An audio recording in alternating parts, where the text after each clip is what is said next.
Hello everyone and welcome to this live painting session of this grey cat. I've been meaning to do this for ages, but I've been putting it off really because it's been so difficult to set up. But I really hope you guys can see my painting, and I'm just laying out colours at the moment. I just thought I'd talk to you what I'm using.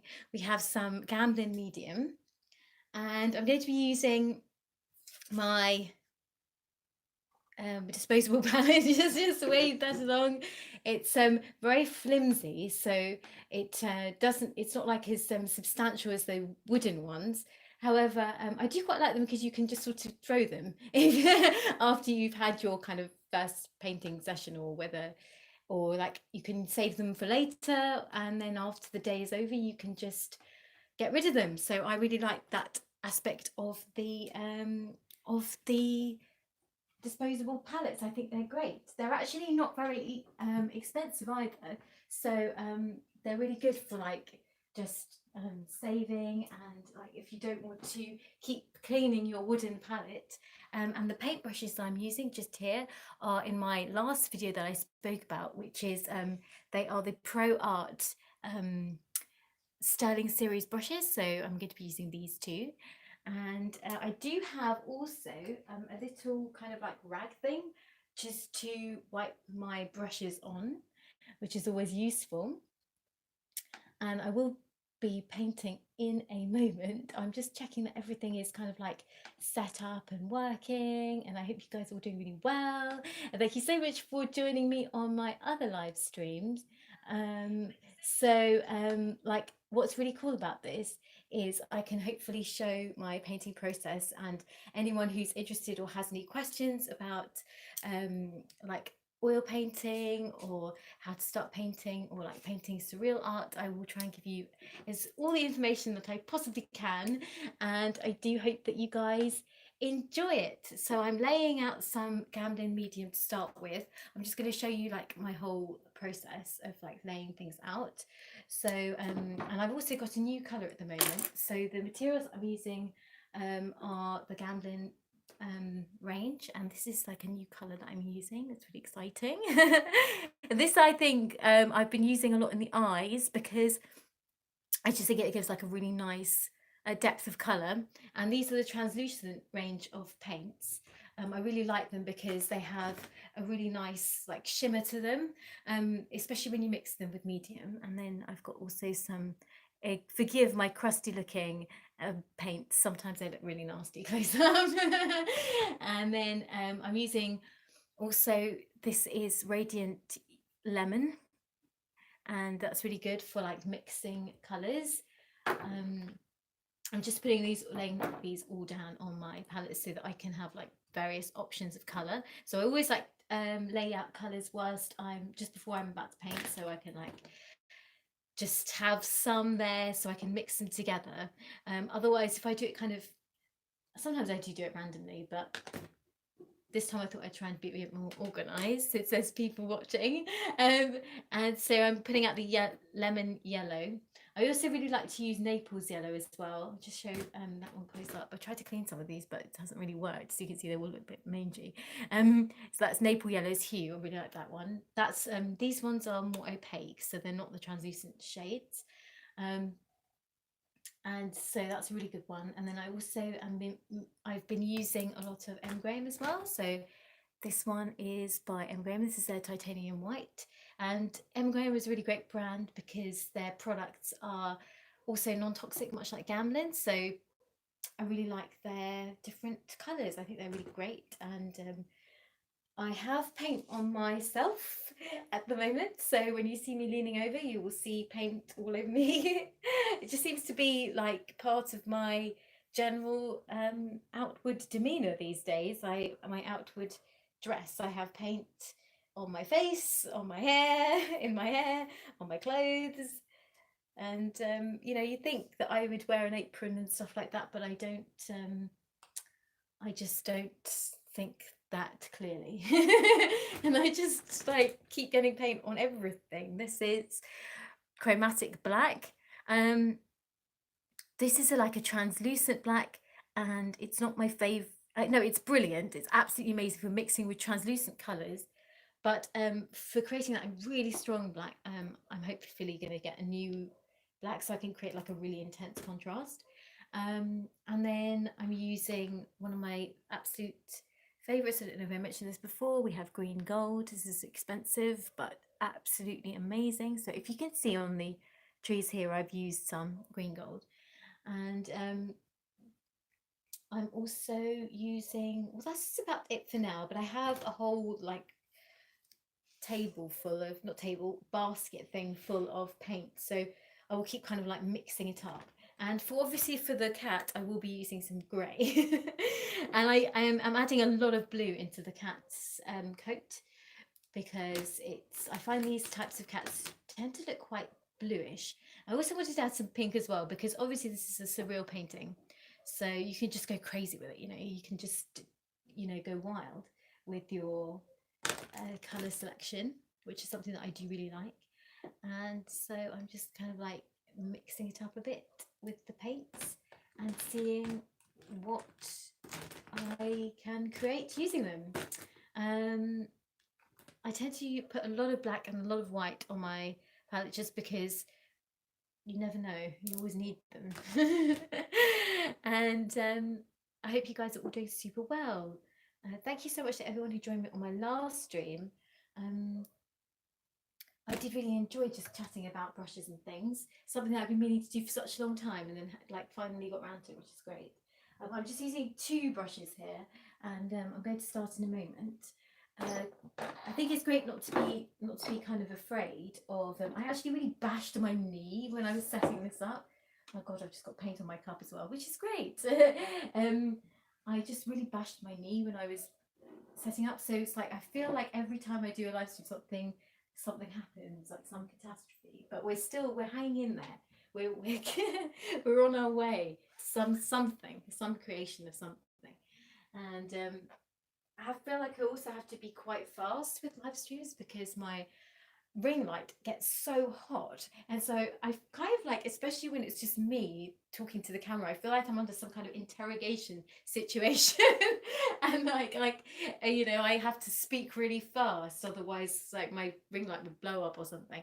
So anyway, let's begin. So I'm going to start fleshing out something or other here. As you can see, I've already done quite a significant amount of the painting. I planned to do a live stream of the entire thing, but it just didn't work out by the time I kind of had got set up. I wasn't able to really get anything going. But this time I feel like I'm just about there. So when I'm almost finished the painting, I finally managed to get my camera set up, and I'm going to move. My hand looks gigantic there, so I'm going to move to the side. Okay, so this is really a story based on a story about a little cat who is so wise and like gigantic, and lives in this mysterious forest. And when travelers kind of pass, it sort of tells these really fascinating stories about what's going to, well, I suppose it's like a future telling cat, let's put it that way. So when anyone is lost, it comes and they sort of reach this cat in the forest, and the cat tells them what's going to happen in the future, in their future, and gives them a cup of tea, and can kind of like read what's going to happen. It's not necessarily like a tea leaf reading cat. It's just a cat that can read read the future, not read minds. And so that was kind of the basic premise. It was not like, I didn't actually write it down this time. I just sort of thought it up as I was creating the cat, because it just had that kind of feel of being quite looking quite wise and intrigued by something. It's got a great big brain and a great giant self. So there we are.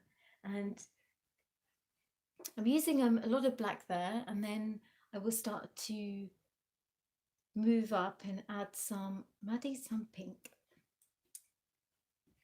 Can't see, but this guy went through a number of different changes, and it was kind of a difficult thing, because I do really like creating sort of classical backgrounds, classical skies. I love old paintings, and I suppose my influence is very classical in many ways. When I say classical, I mean just sort of derived of old paintings and kind of like classical art. And so that's the type of style that I like. The old mixed with the new has always appealed to me. And I suppose as a person, that's really what I'm like. I've always been, my mind has often been in the past. I think a lot of my influences are based upon things that have happened in the past, whether it be events or kind of, I like a lot of very old music, and I like very old art, and I guess that just kind of fits in with my whole ethos really. And the pink that I'm using here is a radiant pink, I believe. I'm just going to check it and I'll show you actually. Let me just put my thing down. So this is radiant magenta. This is by Gamma. This is one of the newer colours that I've been using, and I really think it's beautiful. I wouldn't normally buy pink because pink is so easily made. Like, you just mix red and white, and that's just like the easiest pink ever to get, so you don't really need to buy a separate pink. But there's something about this particular colour that I really like. Not always when I purchase colours in like separately have I had that experience. Like sometimes I get a bit disappointed. I'm not too thrilled with this colour. The ultramarine violet, it's really a beautiful colour and I still use it, but I feel like making my own purple I prefer to this one. But the radiant magenta, I actually prefer this colour to like my own concocted pink sometimes. I just think that it genuinely does fit the name. It genuinely is radiant.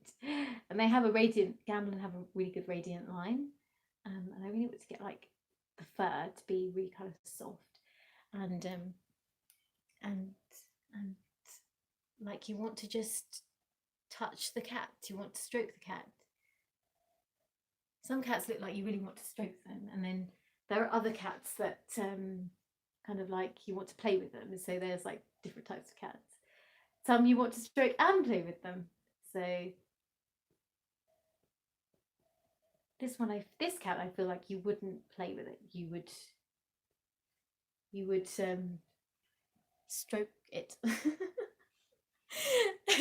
I think at least that's my idea anyway, my thoughts on this cat. And I hope you guys are enjoying the winter and looking forward to Christmas, because I, for one, I do like Christmas very much, but I'm not exactly looking forward to Christmas because during the Christmas period, we tend to have a lot of family over, and I'm pretty sure we're going to be having family over this time, which I adore. It's just that the problem is I know I'll have to cook a lot. My mum cooks as well for like the family and everything, so we'll be the ones cooking a ton. and everyone else will be eating the food, which is great, but I don't enjoy cooking at all, and so I'm not looking forward to the cooking aspect, but everything else I'm excited about. So yeah, it's good. It's always nice to have like a Christmassy atmosphere, and they always do these like Christmas fairs very close to where I live, and also they do them in London as well, and like the lights in London is always so beautiful, so it's always nice to like get that Christmassy feeling. I don't know whether what I just did made any difference. But then what's great about oil painting, it is like a layering process, so even if the layer, like one layer looks really, really bad, like you can just keep working on it and then it will look better the more you work on it, if that makes sense. So I'm just really softly going over this so that it has like a smooth appearance. I really wanted it to have this like really soft, smooth look to the fur, and obviously close up you can really see the brush marks, but actually from like a normal distance away. Most of the time when people look at your paintings, they don't like press their face against the painting. At least I've never had that happen to me yet, but I would actually really like it if somebody came up to me and like came up to my painting and actually just like pressed their face against it, because I would find that so comical. But like, I've not had anyone do that to me yet. A couple of times though, when I have displayed my work in galleries and there have been people interested in buying my work, sometimes they have actually gone really, really close up to it. So it's not like they've actually stuck their face in my painting, but they have gone very close to sort of analyze it close up and things. Which is always intriguing, because you want to see what people's reaction is when they kind of look close up. And so you can really see the brush marks from about this distance here. But when you're obviously standing at a normal distance, then you won't obviously see the brush marks and things. So this is so far, this is, ow, oh my god, just my knee on the on the ring light, oh my god, on the ring lights, what's it, the wire, and I'm just like pressing the colour in so that it kind of like smooths it out. You can use a different brush to do this. I can't be, I mean, I'm not, it's not like I can't be bothered, but I just tend not to use as many brushes. So I tend not to use a different brush. I would just wipe this one and then kind of like keep working on it. And then normally it does smooth out just with that technique.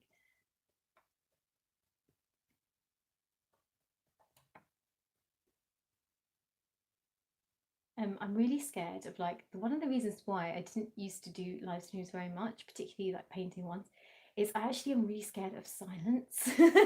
I'm not scared of silence if I'm working. Like if I'm working, I kind of need a little bit of silence, where I tend to put music on actually. But like I was always really scared that if I did a number of live streams, I would run out of things to say, and then there would just be like this really awkward silence. You can see, like, even now when there's a silence, it's a thank you so much, Costel. That's so kind. That's so kind of you. I'm so glad you like the painting, and thank you for joining me. I was just saying that I'm terrified of silence. So I really am glad you like the painting, and I hope you're well, by the way. And so when I was trepidatious about doing when I had trepidation about doing live streams, I was worried that I'd run out of things to say and there'd be this really awkward silence. But then I've seen other people's live streams where there are silences and they kind of put it off, like they're so casual and cool about everything. But I feel like I'm not cool enough to have like a ton of silence in my videos. I think people just get bored and like run away or something. So yeah, it's just one of those things, I guess. But just generally, just generally in life, I've forgotten how to type. You see, this is how bad things have got. Just generally in life, I do have a tendency to fear silence.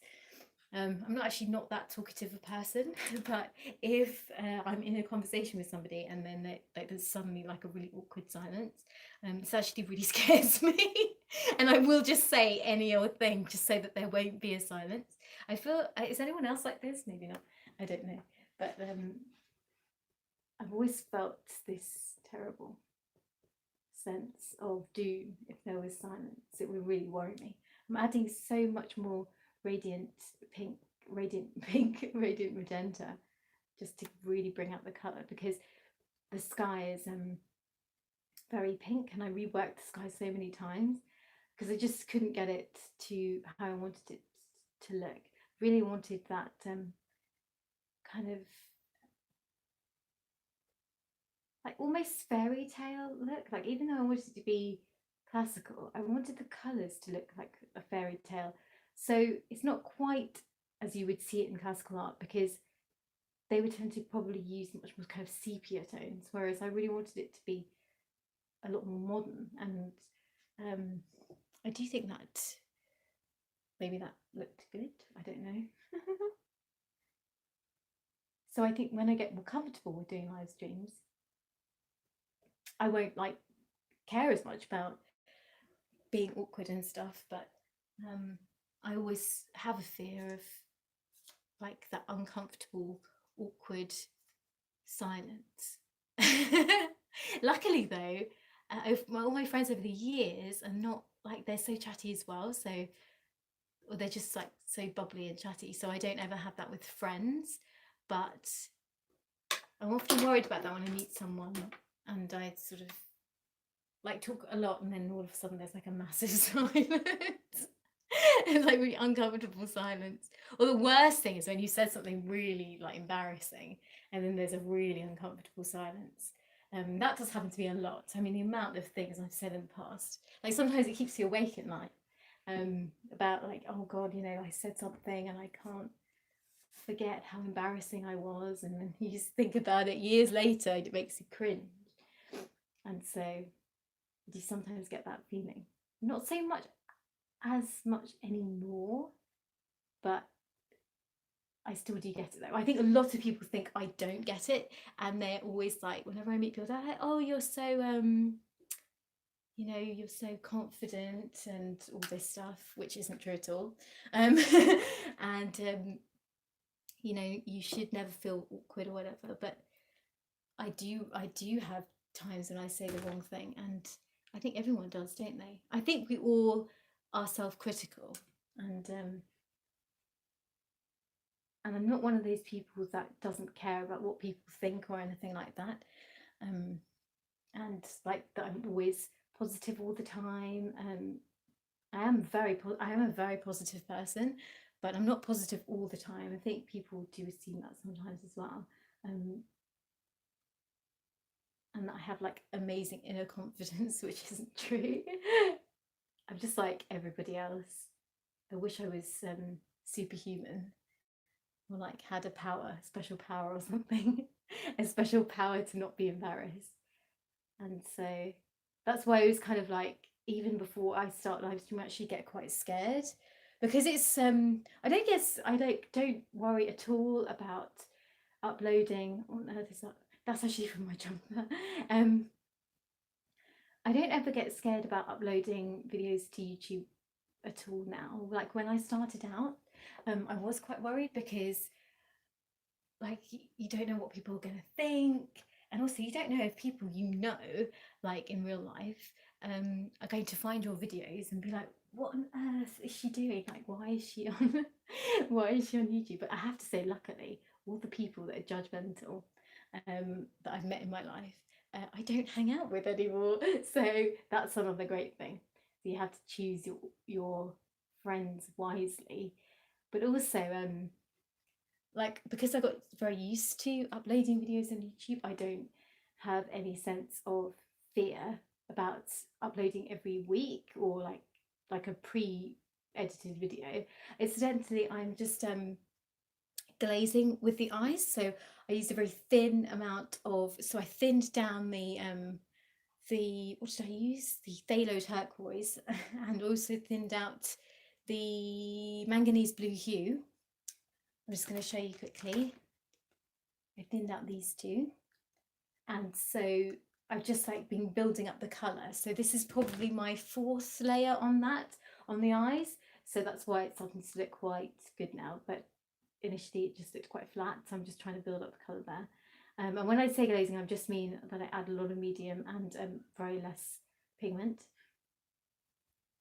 So when I started to upload, I was like really confident. No, sorry, not confident at all. I'm really scared, and scared that people would judge me. And like, this was years ago, and like really worried about what people would think. And I only used to appear at the end of the video, as I mentioned before, and like in a couple of other videos I mentioned, they only used to appear at the end of my videos, and I would just like say thank you for watching, and it's like really, like, you could hardly hear me because I was so scared.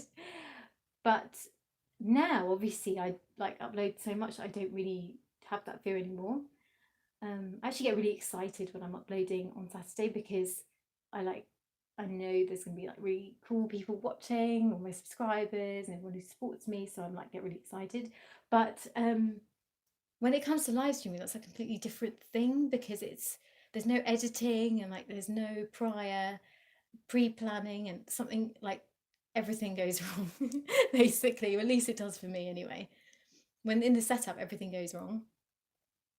And then you don't really know if you can kind of like keep up the energy from the beginning to the end. And especially like if it's for an hour or something, because like my last 2 streams have only been, I think I've only lasted like 40 minutes. And I feel like this cat looks a bit like a burglar now because I sort of put like eyeliner on it. And I say, like, I get so worried that I maybe say the wrong thing, and I just, yeah, live streaming is a lot more difficult for me at the moment. So before I did these last few streams, I just get really nervous. But like when I start talking, I don't feel nervous anymore because it's kind of like just business as usual, really. And I also know that even though I have a certain amount of people that watch, I don't have like a gigantic audience. So even if I act like sort of make an absolute fool of myself, I know that like there won't be a ton of people watching. Although you never know. Like sometimes I think, oh, it won't be that bad, and then I kind of think actually that was like people did see that and it was awful. So you just have to kind of like trust yourself, I guess. But it's good. I actually feel that everyone should, well, not should try it, but if they want to try it, they should try it because it is really fun. I actually think I prefer my personality when it's live than when it's on a pre-edited video, even though I say a lot, which bugs me. I feel like I'm not quick thinking enough to edit that out. What's that called, a filler phrase or something? I trained in acting and like speech and like in drama and everything, and they would always say never, when you create like doing speeches, you should never say or filler phrases. And I feel like all that training that I had just goes out the window when I speak to people. It just, especially on this kind of live excuse me, on this live situation. So I want to be great, but whether I am great, I know I'm not. But I guess it will depend on what people like, because although I do enjoy watching live streams, some people don't like them at all. I actually think I lost some subscribers when I've been live streaming these past few days. So it's not like something that has increased my popularity. But at the same time, I kind of find it enjoyable at the moment. I will do edited videos as well because I really wanted to actually create this painting as just a small edit. But that actually didn't happen because I thought I just had a little bit like an hour just to stream this, because I really wanted to do a live stream just painting thing, just to kind of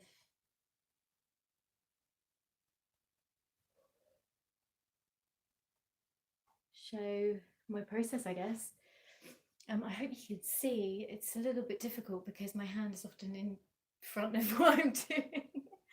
And I'm not using a reference for this, so this could go very badly wrong.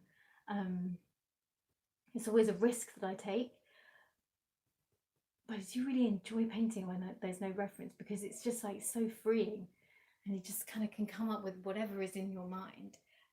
Sometimes it turns out amazing, very often it doesn't. But you just have to take that risk, and so this is one of those things. And there are some artists who I'm subscribed to, who do amazing live streams. Thank you so much, Costel. Costel says, I love your beautiful cat. It's so cute. You're so kind. Thank you so much. I'm so glad you like the cat. The cat likes you too. I should give this cat a name. Maybe the grey cat. That's about as imaginative as we're going to get. I'm just typing.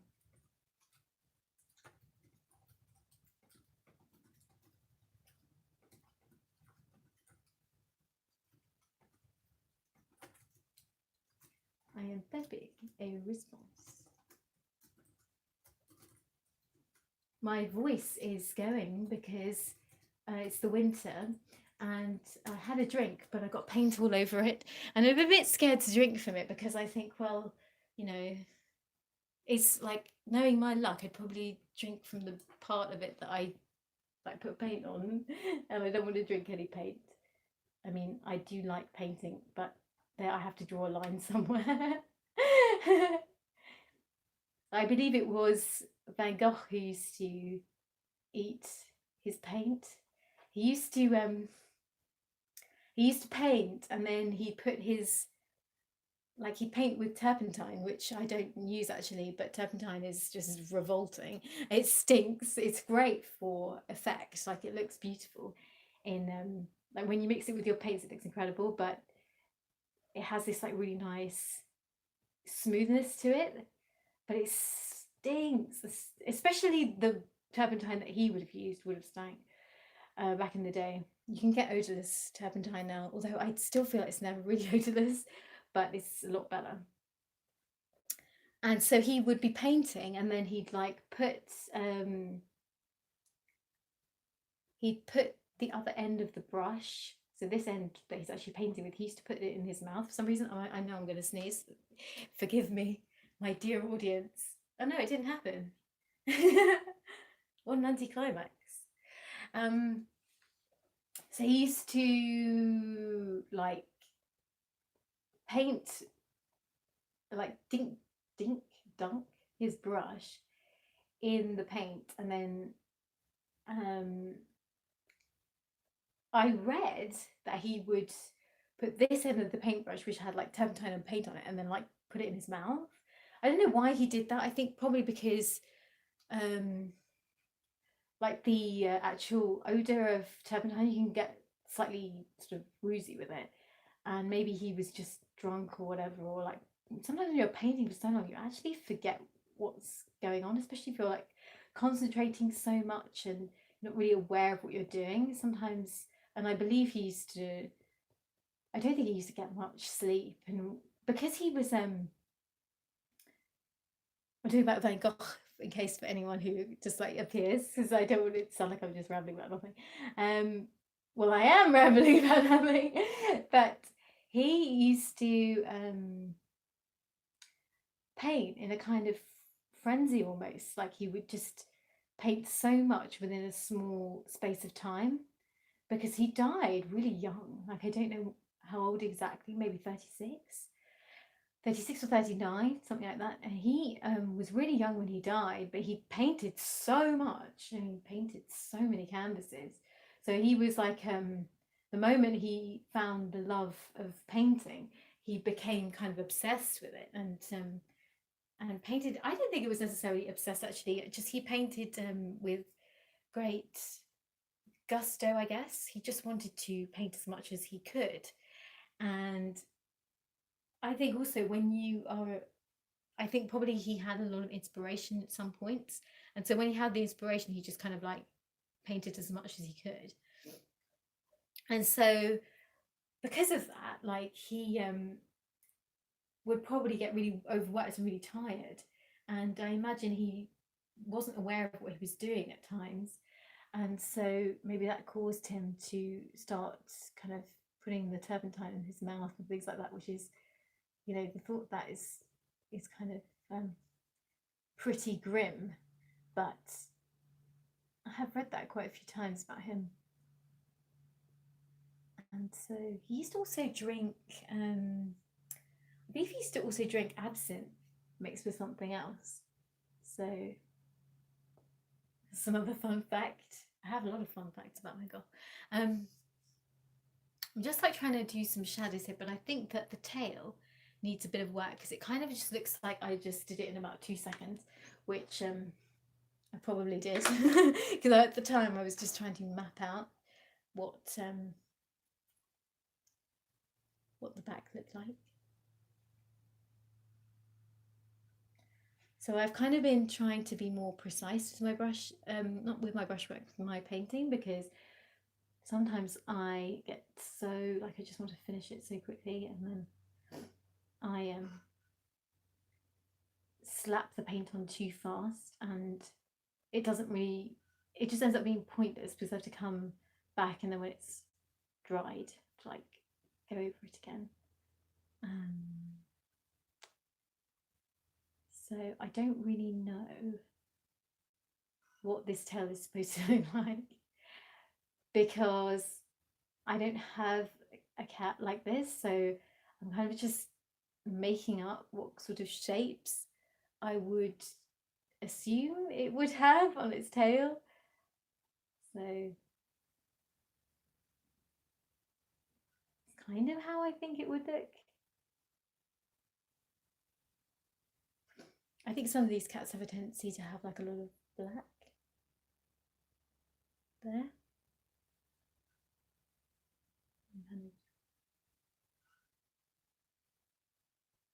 This black is relatively weak, but I do really like it for glazing with. It's actually a brilliant colour to have. I would say it's vital, because if you want to glaze, it's very difficult to find a black that is translucent, such as this. I'm actually kneeling down on the floor right now, and it's really difficult to paint. So I feel like I pretended like I'd got all my setup sorted out, and I really haven't. It's so difficult to get the right angles when you're filming any kind of like speed paint, or even when I'm filming like in a pre-recorded thing.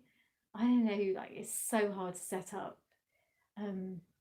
Oh, I don't know what to hold it better. What am I doing? It's so difficult to set up in terms of like where to put the camera, where to put the lighting, that type of thing. It's a little bit difficult to. I'm just blowing my nose. Forgive me. It's very difficult to know where to put the lighting and like the camera to get the best angle, and it's difficult also because sometimes you can just see the back of my head in certain speed paints, and then I cut that out because I think that looks really ugly. Like you just see the back of my scalp, which is not particularly attractive. But then at the same time, I've seen other artists do that on YouTube, and it looks amazing. Like they have obviously really great heads. They're really great scalps. But you can just see the hair really. They just have really great hair, and my hair is just appalling to say the least. So sometimes when you're busy, like sometimes I feel like I don't have time to do anything but just work, and I think I just look like a disaster on camera sometimes. So I'm kind of like trying to add some definition here, and let's see if we can do this.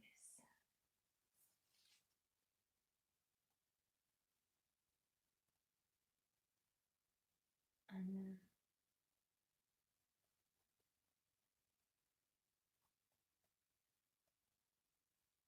we have more fluff present that's coming from my jumper, so I do apologise.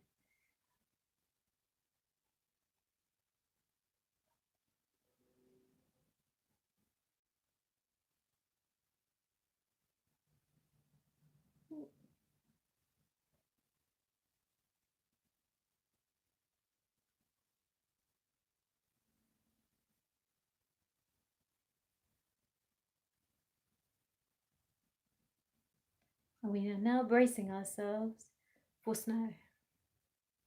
Winter is coming. I always say to people, oh, the winter is like, I love winter. And then when I'm actually in the winter, I'm like, oh my God, I hate the winter. Only foolish people say they love the winter, I think, because it's really just nonsense. I just don't really like the cold. Actually, spring is probably my favourite time because it's got like, you've got the best mix of both. Because I don't really like super hot weather. I think people, not people, but like some people I know assumed that I would adore summer because I have a tan. But no, that's not the case. I may be Indian, but I don't like the summer at all. I don't like hot weather. I don't like hot food. I'm basically the antithesis.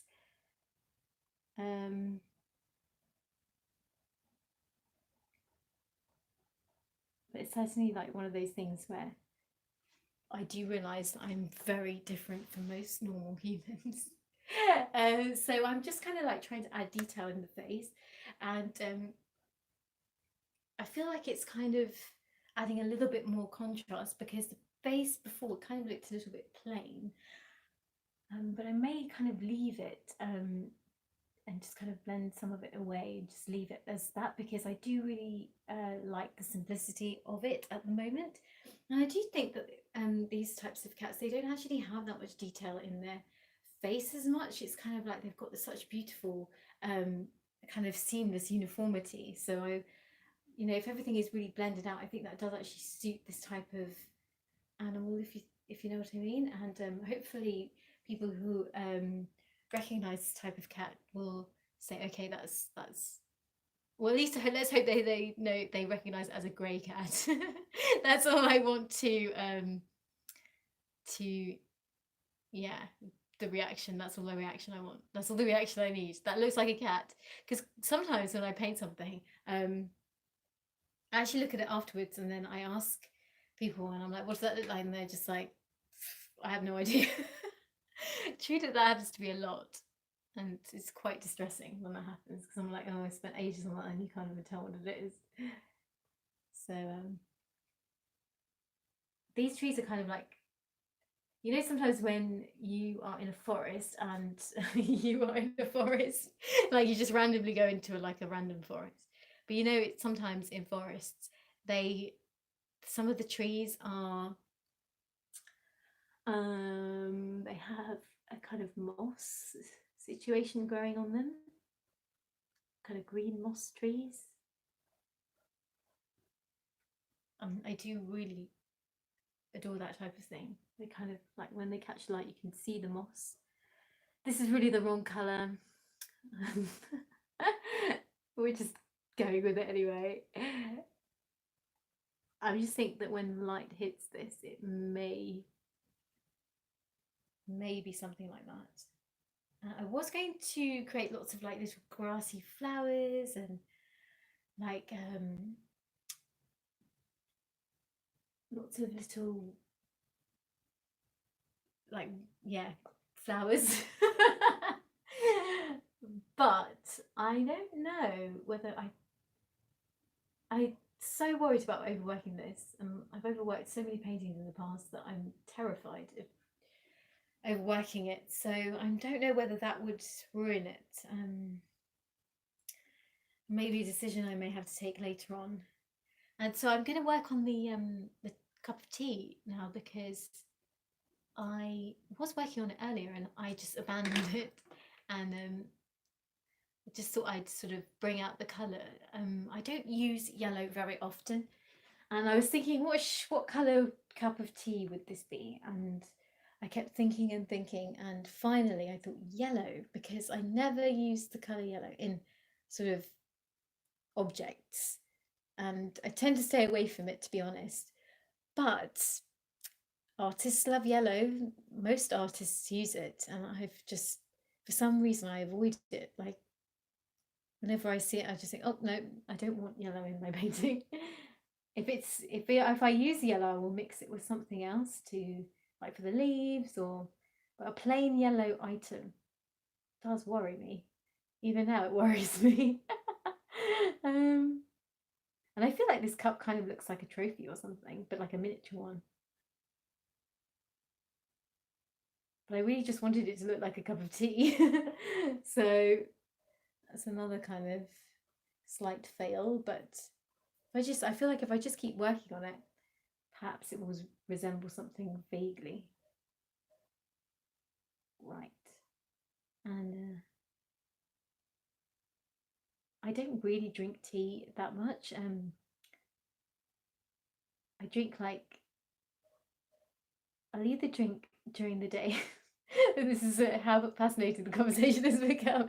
I do, but I feel like it's relevant since we are like, since I am painting a cup. I only drink 1 cup of caffeine a day. Does that make sense? So it will either be a cup of tea or a cup of coffee. And I just actually read today that, no, I didn't read it. That's a lie. Well, basically, my dad told me the other day that they put, like in Starbucks Christmas drinks, they put sometimes 23 spoonfuls of sugar in them. And I was literally like, I'm so shocked. I can't believe that. 23 teaspoons of sugar. It's just unbelievable. And so I always get, when I go to Starbucks, so I don't really go that often, but when I do go, it's like a treat. I do sometimes really like caramel latte. And so I was like frantically Googling how many teaspoons of sugar were in a caramel latte, because I really don't want to be having 23 spoonfuls of sugar. And it's like 13 spoonfuls of sugar in a caramel latte. I mean, I was just appalled by this. It's so sad. I feel like I'm constantly trying to give up things that are not so healthy, and this is just like another one to add to the list. It's so sad. I feel like just being so healthy is just so boring, and that was the one thing that I used to look forward to, like as a kind of drink thing. Like if ever I ever did used to go to Starbucks, which is like not that often, because there's normally some other coffee place now that's like trendier or cooler. So whichever one I end up in, I would always get like the caramel something, like the caramel. I think they can call it something else, but it's like basically the same thing. They just ripped the idea of Starbucks or whatever. But to be fair, I can never finish a whole one. Like I literally just drink about half. So really, it's not that bad. I'm trying to make myself feel better. I'm going to have to get a flat white now instead. Flat white latte, which is so incredibly boring. You know, that's what being healthy is about. It's just so boring. And so, another sad story. And so to kind of make sure that, in fact, a really good tip is if you're not sure how to work with the light in your paintings, what I would suggest is to paint the sky first. So then you have a light source, so you know whereabouts the light should fall when it hits your object. So here, I made sure kind of halfway through the painting, I should have really done it at the beginning, but I am not very organized this way. But I made the light source here so that you can see the light kind of bouncing off this side, and then also this side I decided to make it coming from this direction, and then here also is much lighter, as you can see, because it's facing that light source. So definitely when thinking about painting, it's great to think about where the light is coming from. It's always a great way to determine where your light is. Light is one of the most important things when painting, at least for me. I think it's just so important, because it really doesn't matter what you're painting. If you get the lighting right, you can actually gauge the atmosphere of the piece of work. You can create something that's really abstract, but if you have the light in the correct place, people will actually can figure out what you've painted, which is quite amazing. But that's what the amazing thing about light is.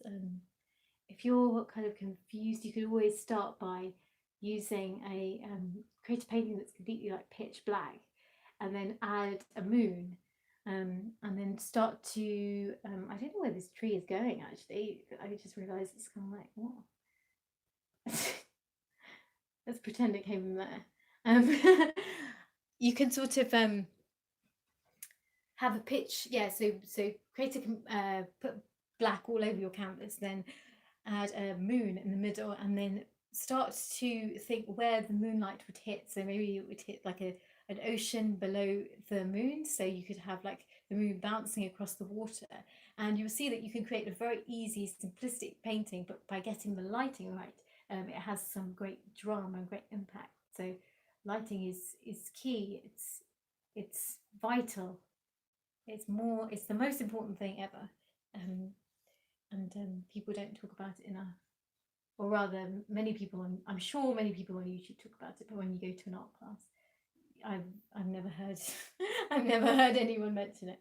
So yeah, this is, I guess, a tea, or maybe it's a caramel latte. Maybe it's a depressed caramel latte because it knows that its sales figures are going to go down now that I have revealed the contents of it. So it's a sad story, and I really think that when painting, it should just be kind of free, you know, so you don't have to worry too much about where everything goes. But I have been trying to make things a little bit more accurate.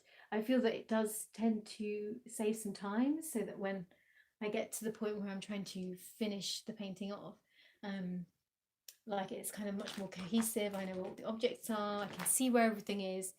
It's also messy, which sometimes is a bit of a problem for me. And so I know on this painting session, it may not look like I've done anything, but I did. At least I think I did. Or maybe it was all an illusion. I'm just mixing some red with some yellow here to get the orangey base for the tea or caramel latte. I'm not even quite sure what a caramel latte colour would be. It must be some kind of brownie colour. I mean, because I never opened the cup. And when you get, if you like, when I drink it inside Starbucks or wherever, it like there's so much froth on it you can't see what colour it is. I know this is fascinating. And again, I'm doing this without reference, but I kind of roughly know where I want the light to go. So I'm just kind of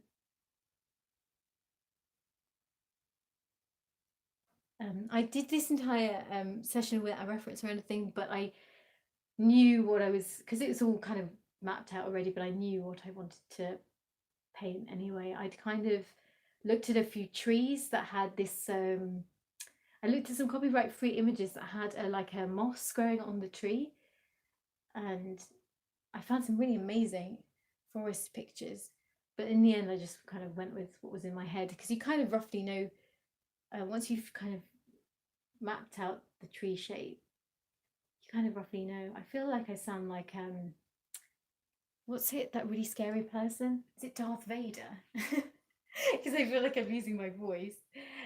And I definitely think that I will add more leaves at some point, maybe now. And I'm going to work on the sky, I think, because it is not quite as light as I want it. And there's actually a really boring section in the background that I might do just to entertain you all. And it's just here. I probably won't, I don't know how many streams I'll be able to get in before the weekend, but I probably won't upload on Saturday because I'll be doing a lot of streaming, so I don't want everyone to get too sick of me. They probably are already really sick of me, and I've probably like bugged a lot of people by appearing on the notification thing with my like streaming live, and then I suddenly delete it because it all went wrong. So I hope that this like come out okay. And so this section is like a really good tip to paint landscape is, and this is not like an exclusive thing, but you can use this method, which is when you are painting scenery that kind of goes off into the distance more, the lighter and lighter the scenery can get. This doesn't always work because, again, it's dependent on the lighting and a number of other factors of composition and things. But you can do this technique because it's a great way to create depth and perspective. So if you see about here, it's sort of getting lighter and lighter because that's kind of much further in the distance. Just watch your colours, because obviously you don't want to put something there that is a kind of weird colour and then it kind of goes a bit muddy. But it all depends really, because sometimes when you see things in the background, it can be quite sort of like blurry because the eye is sort of tends to blur things out when it's really far in the distance. So you could create that effect, and it always looks really good actually, and especially in like really old paintings, you sort of get that sometimes. It's like up here.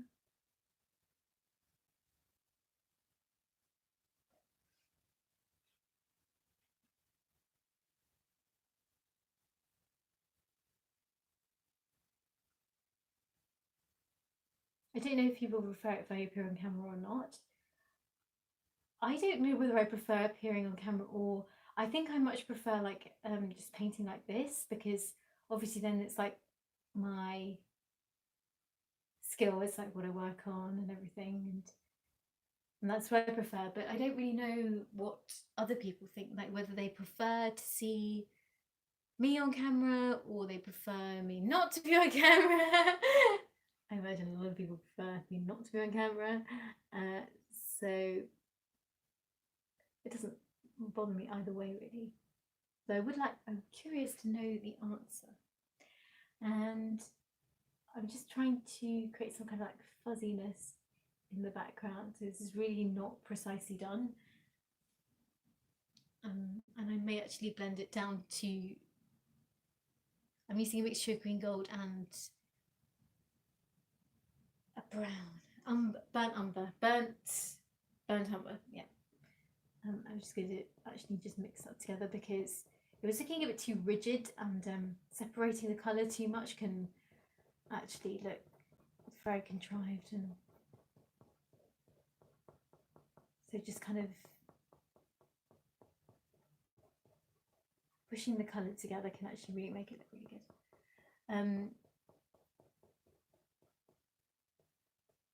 And so I think that does look a lot better blended. It sort of looks more naturalistic in a way.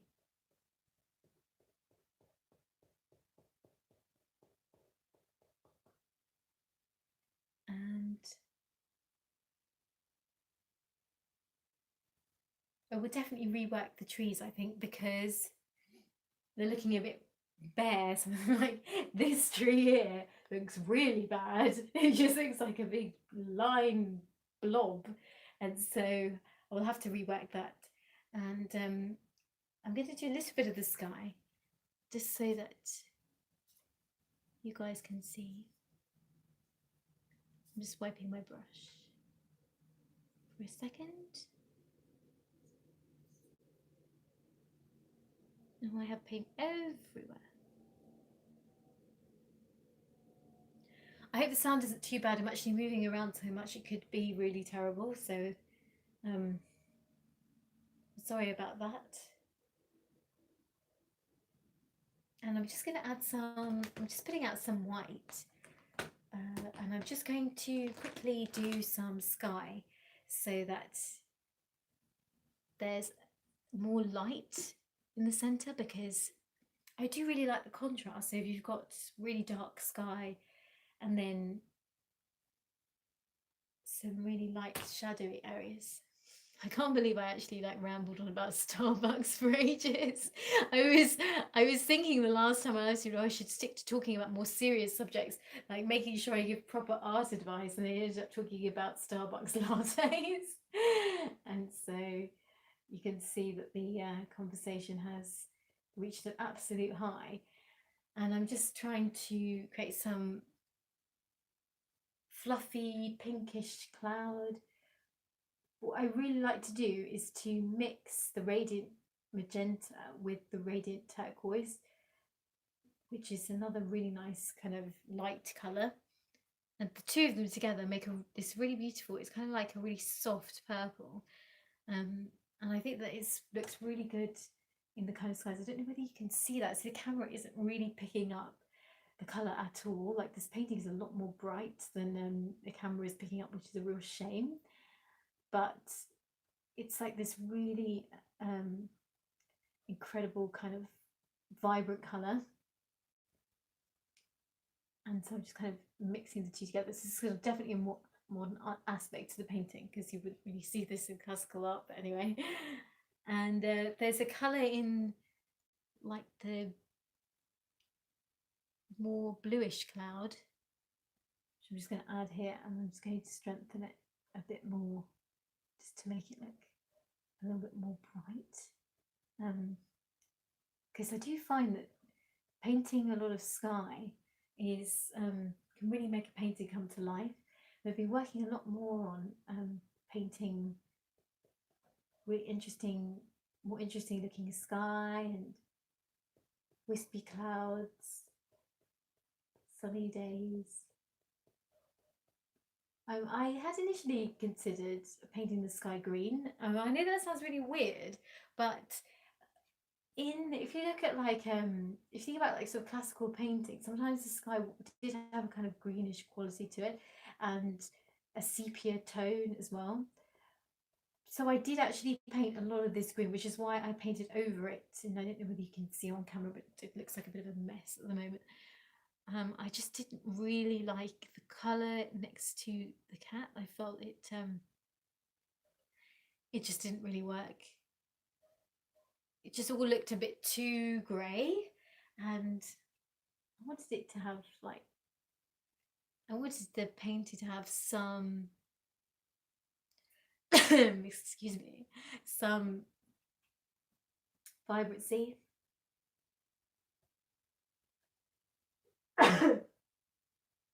I think I've reached melting point.